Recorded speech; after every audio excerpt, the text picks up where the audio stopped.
Nickelodeon in 2019? Probably the complete opposite of Cartoon Network in 2019. But this is going to be interesting. We have more animated shows that will air than is currently running. So here's what I'd like for you to do. As I explain and speculate on these shows, let me know what you like and what you aren't interested in, okay? Ready? Let's start. Also plug in my Twitter.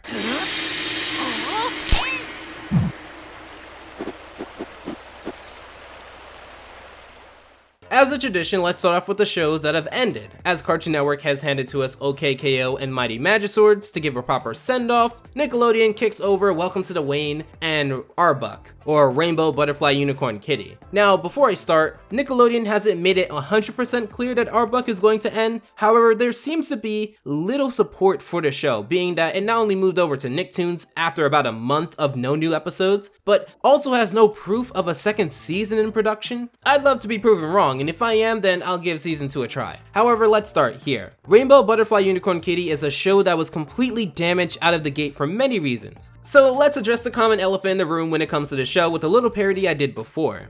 Who's that Pokemon? It's Rainbow Butterfly Unicorn Kitty. I can sum up the issues I had with Arbuck down to 4 things: art style, timing, originality, and intent. Even if Unikitty never came out, Arbuck would still be viewed as this weird show that doesn't exactly instill confidence for the genre it's going for. Like, do I even need to explain Felicity's design? The rainbow gradient just doesn't work for her character. Not only that, but the show has this generic feeling towards it, not exactly hitting the mark for any intentional design work. It just appears to scrape by the bare minimum and expect it to do well based off its storytelling. The timing also doesn't help. When Wikipedia is telling its viewers to not confuse this show with another Rainbow Unicorn Kitty, this is not great for its identity. You're a phony! Yes, to us, the hardcore fans that watch other people talk about animated shows, you can tell the difference between these. However, to a casual viewer, I can imagine them seeing these two names and thinking that they're either the same or that they're the opposite of each other. It's not a great brand when your brand is being confused with the other one, and said other one has been producing great episodes since its beginning.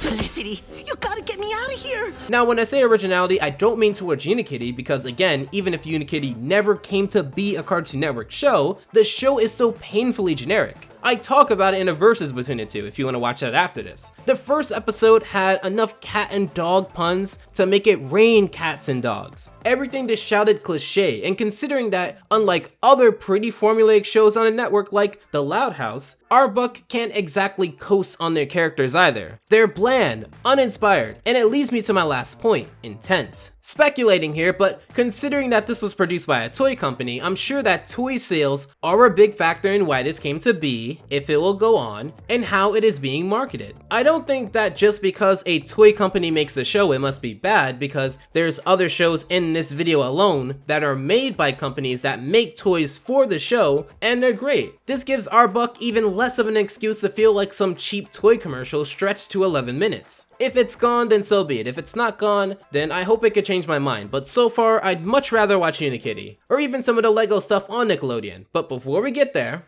So, if you could just pass along a message, that'd be great. Antsy wants his book back. Love, Antsy. P.S. Please don't eat me. Welcome to the Wane is a tragic story. Originally starting out as an animated web series, it was picked up to be a Nicktoon. It premiered on Nickelodeon and did decent numbers, getting into the low millions. However, when you compare it to the other shows at the time, it was doing just as good as Harvey Beaks did the year before in its second season. It was just above TMNT 2012 as far as general performance on its 5th and last season. And of course, if you were to compare it to a SpongeBob or a Loud House, it unfortunately gets blown out of the water. Nickelodeon gave Welcome to the Wane 9 episodes over the course of 2 months, from July 24th to September 21st, to prove that it can hang with the other shows. And it did not, being moved straight to Nicktoons, where it performed as good as it could, but it was on its way to its end. We don't know much about behind the scenes matter here. It could just be that the show didn't appeal to many people. However, when you see the ratings on some of these episodes, it really makes you think. 0.10, 0.07, 0.05, Not a 0.5, a 0.05, which means 50,000 people. This was not good for anyone involved, I would imagine. The fans essentially saw a show get shelved and cancelled, as I would think it had a lot more to say. Now, as I said in my Welcome to the Wayne review, the show doesn't appeal to me. However, I'm not everyone, and to see Nickelodeon not really care much about story-heavy shows like this, it's kind of disappointing. Welcome to the Wayne would end May 31st, 2019.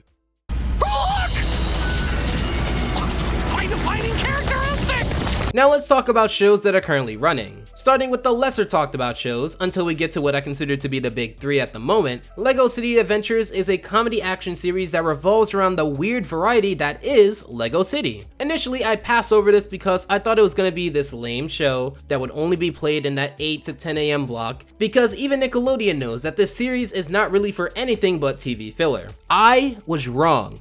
Hey, whoa, hands off! That's my priceless masterpiece I just stole!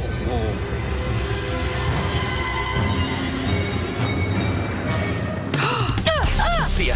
Only watching the first few episodes, I actually really enjoyed the series. It came out June 22nd, so I'm super late, but there's only 10 full episodes so far, so it's not that hard to catch up. It's weird, it's wacky, but also somewhat contained because of the limitations of the style that LEGO goes for animation-wise. You see people get blown up, thrown around, and running from chaos, but the core of the show is always a good story. Take the first episode, Cubs and Robbers. While on the surface it looks like a movie promotion balloon gone awry and an insert main character stopping it, it's actually about the struggles the main character has towards maintaining his integrity and uniqueness in a world that wants him to be normal and not take risks. It sounds crazy, I know. I hope the series prospers going into the new year. Yikes. Okay. Call me if you wind up with indigestion. Then we have the other LEGO show in this invasion, LEGO Jurassic World Legend of Isla Nublar. Apologies for butchering that. This show appears to be a direct follow-up to the NBC television special LEGO Jurassic World The Secret Exhibit. It's a CG animated miniseries that acts as the prequel to the 2015 film Jurassic World. It takes place at Jurassic World, obviously, a dinosaur theme park, and it's up to the staff to keep things running smoothly. I would go as far as to say that I like this show more than LEGO City Adventures, but not by much. They're both really good shows. What's that? You say attendance at Jurassic World is way up? And customer dissatisfaction and dinosaur rampages are way down? I like how the first episode hooks you in, even if you didn't know much about Jurassic Park or Jurassic World, because you don't, because I don't, and I still knew everything. It's story driven, as it's a miniseries that also serves as a prequel and direct follow-up, so I would expect this one to not do as well as the episodic LEGO show. However, I appreciate the time put in to make this seem very casual but engaging. It's like a slice of life show that anyone can get into, with the template of actually being this fantasy drama almost. There's betrayals, high stakes, manipulation, corruption, trust building, and scores that place you in the same mood as presumably if you were watching Jurassic Park, all in the first episode alone. I recommend it if you're looking for a new story-driven show to get into. Watching the first episode may just hook you in. Wait, what are we doing here? I'm performing my magic show. We don't have an audience. Hey, don't I count? No. Then we have Alvin and the Chipmunks. Trucking into its 5th year, going into 2020, the show has churned hundreds and hundreds of segments, and I don't hear a single peep about any of them. I don't want to say that the Chipmunks are finished, but to me, the Chipmunks work best when they have time to get out of my life, out of my way, and I can revisit them with the latest hits of, I don't know, 2038. When so many episodes have a musical montage and it all seems so blurred together, I cannot say that the show is that memorable. It clearly seems to do well, as it doesn't seem to be slowing down, despite it falling in the ratings pretty sharply. I'd imagine this is Nickelodeon's animation filler, a la Teen Titans Go or Gumball. However, I can at least say that the former two draw ratings, which incentivize Cartoon Network to continue to air it, and look, without giving spoilers, I can say that more than a few episodes have become a contender in my worst episodes of 2019 list.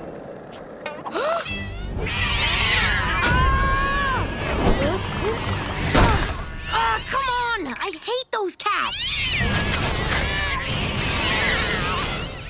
The Casas Grandes is one of 3 Nickelodeon original shows that are slated to be currently running. I'm sure you can guess at least one of the other shows. I made a review on it recently which boiled down to the fact that this is more of the same from the Loud House. Just with a new family, so at most, you're attracting Loud House fans to just give more of their time to this new show. It doesn't have that stylistic uniqueness that I can say American Dad has to Family Guy. 2 shows that are incredibly similar, but distinguished. You can say that that's not a spin-off the way it is, but then what about Dramarama or Looney Tunes Show? 2 spin-offs that have nothing to do timeline-wise with the original material, and have grown to be unique with their value. The Casas Grandes will most likely go on to be a successful show, but I do fear that too much Loud House will only mean that original shows or even good intent reboots will get the boot in terms of priority. It currently has a few episodes out, so I expect a lot of the first season to flesh out next year.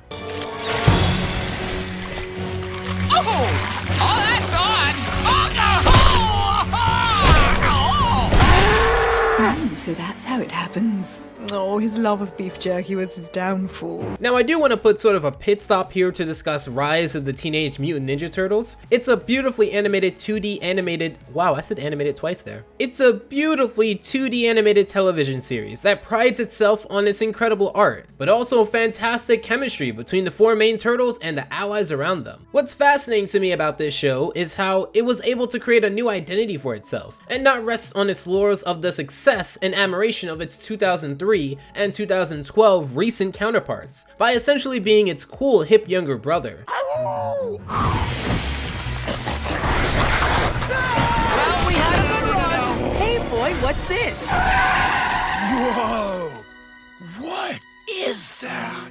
It's not as serious, and it takes a lot of pride in its animation and cinematography. There has been numerous support for this show up until October, where it went from getting as high as a 1.0 and as low as a 0.5 to consistently not even hitting a 0.2.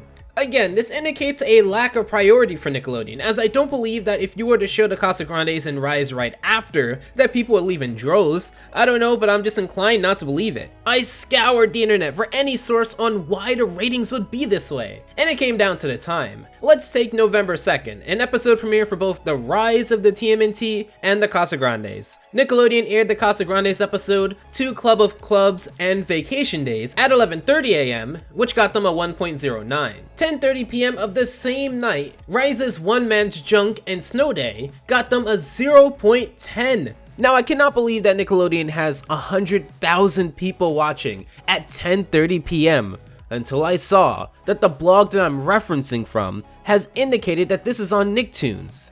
So I see now why people think the show is dying. It's because the show is moved over. That's not good for the show, considering the long run of the last show. I will continue to support it, and I hope you do as well if you enjoy it.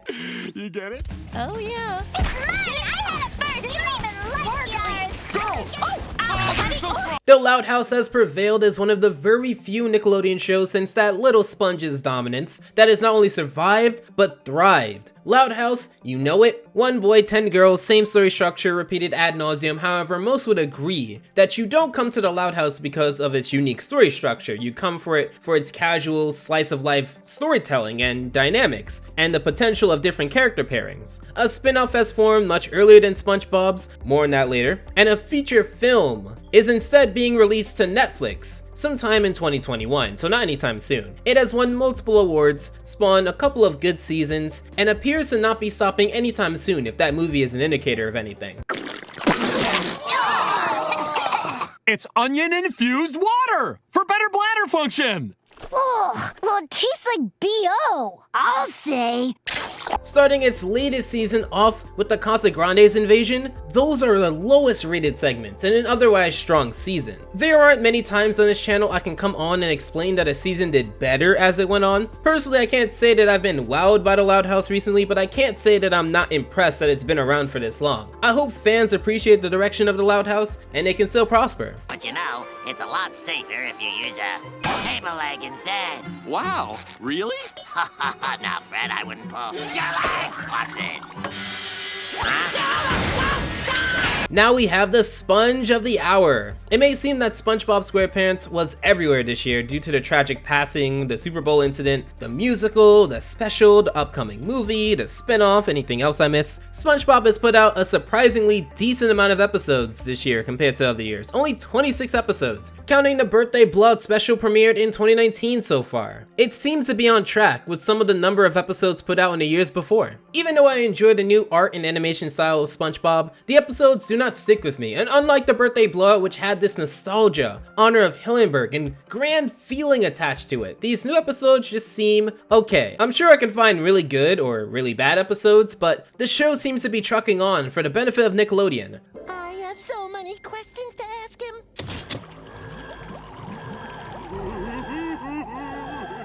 Heck, what are you doing? We're not supposed to touch anything. But you said you had a question. Like the Loud House, I'm sure it's not going to stop while the movie's in production. However, I wonder what the next breakthrough with SpongeBob is going to be. Maybe there's a shift in philosophy. Maybe it's the start of a Sponge universe. Maybe the Sponge can finally cross over with another show properly. The show still has a few episodes to premiere in its 12th season, so hopefully we'll get more good, great, or even memorable episodes from the series. So now it's time to talk about shows that are in the talks of being aired. So you're fine with the plants? That was quite a scene back there. What? Of course. Who'd have a problem with plants?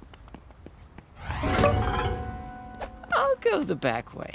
So let's talk about It's Pony. Considering that this video was supposed to be out in December, I actually wrote a paragraph for this, basically speculating what this is going to be about, but considering that there's already a review on this, I might as well just point you guys there. According to superhero.com, Glitch Text is an adventure comedy following two newly recruited kids as they battle video game monsters that come to life in the real world. It was set to debut in 2018, however, it's not here yet. According to the Nickelodeon fandom webpage about it, it's set to premiere in 2020 and has moved to Netflix. Does this still count as a Nicktoon? I don't know. We don't know much about the show after 2 or so years. I have hope that the show will work and won't be canned before it's released, but it's still very uncertain. Then we have this show called Meet the Voxels. It's described by a Hollywood Reporter as, quote, set in the video game world, Meet the Voxels will follow a family of video game characters. At this stage, the Voxels are Hunter, the 13-year-old star of a laser tag video game, Maude, a 16-year-old girl fighting to pop as many bubbles as she can, their younger brother Cody, who has not found his video game calling yet, Mom, a popular street fighter in the game, and Dad, a 1990s era classic console game character who quit the business years ago. It's described as a multi-platform project that will get a virtual and augmented reality experience. Hopefully that's good. VR still has a ways to go, so I don't know if this is going to be a rough start, but it does interest me. I'll wait for more info on that. Then we have good old Wonder Park. I made a video talking about it. Following in the footsteps led by Jimmy Neutron and Back at the Barnyard, Wonder Park is going to become a TV series, stated by Paramount's Motion Picture Group president Mark Evans. The same article said that the series is aiming to launch in 2019, and since it isn't, most likely because of the reception of the movie, we can either wonder if the series got shelved or if they need more time to make it work. Even so, from a person who watched the movie, I don't see the appeal of stretching out this mediocre idea across like what, 20 to 30 episodes? Like what?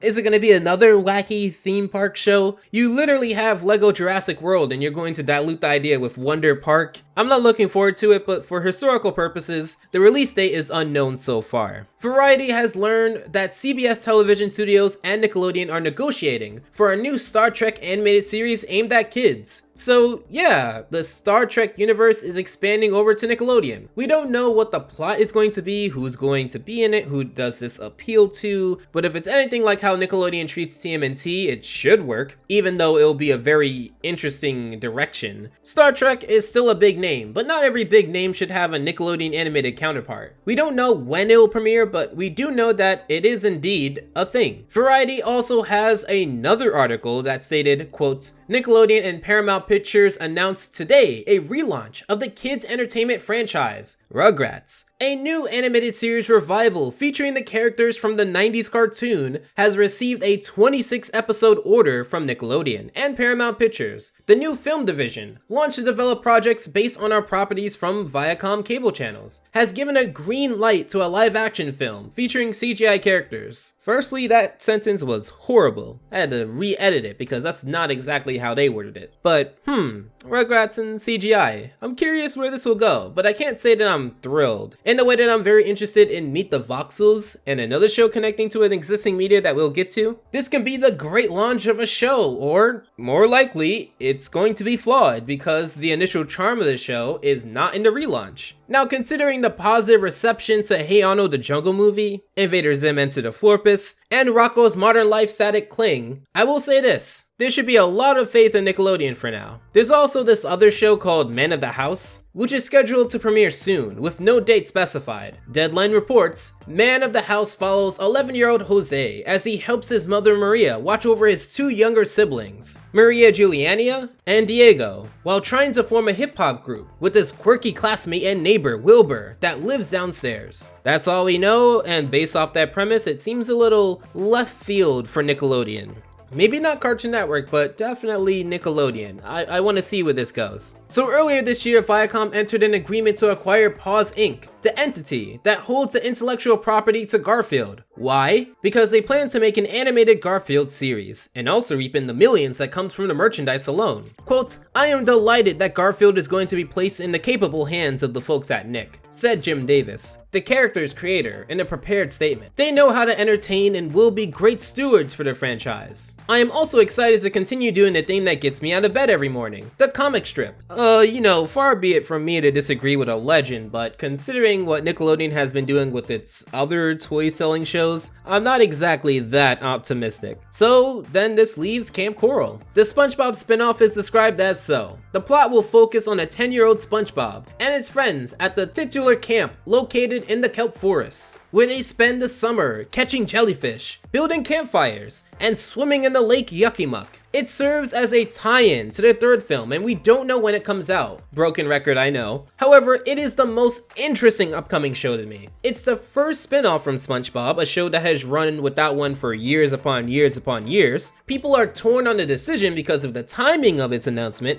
as well as the fact that it appears to not be animated in the same way as the main series. It has also drawn criticism from the plot being similar to other camp cartoons. We'll see how similar it is when it comes out, but I'm super excited for it. I want to see if it's truly going to be as bad as people say, or if it does have some merit to it, and it can be something to build upon. Until then, Nickelodeon laps behind Cartoon Network for me as far as enjoyment. I can only point to one show that I really enjoyed this year, and that was Rise, which they're throwing to Nicktoons, so great. My interest has faded on the Loud House, and the Casas Grandes and SpongeBob will always just be interesting enough for me to try to cover sometimes, but not interesting enough for me to watch casually. It's the truth. I love the show, but the older stuff just interests me more. Arbuck was a disaster, and I only just now got into all the Lego stuff, leading up to making this script. And the rest has just been forgettable. But what do you guys think? Has Nickelodeon crushed it this year, or is this a sign of a dark future? What shows are you looking forward to? Let me know in the comments down below. Special thanks to the supporters of January, and until next time, take care. Alpha out.